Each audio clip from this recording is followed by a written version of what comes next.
On April 15, people in Sudan woke up to the sounds of explosions, artillery shells and airstrikes. Two army generals who came to power in a 2019 coup and shared it for 4 years decided to oust one another. They said it was the only way to achieve a better future for the country. But many believe it's a personal power struggle.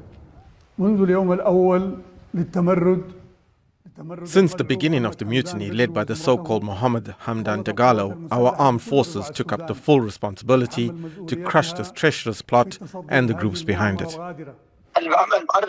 Al-Burhan's behind the failure of the political process. He's a criminal and we'll bring him to justice. The two sides seem to have underestimated each other's strength. The war, which was initially supposed to be short, has dragged on for months.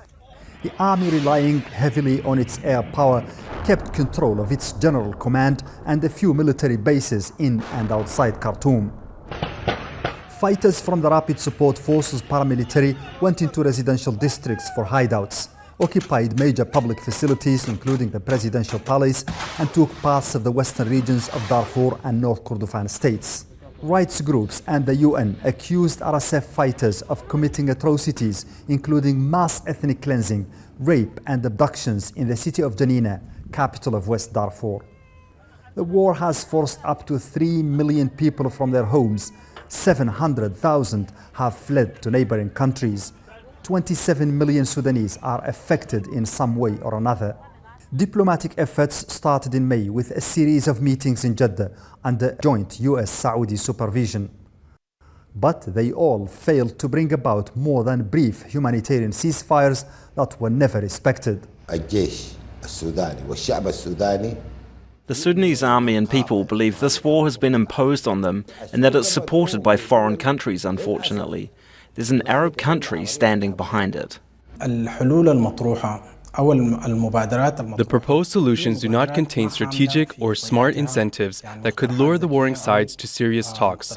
This war is existential for both sides, and the more it drags on, the more past tragedies it evokes for the Sudanese, which only supplies it with more fuel.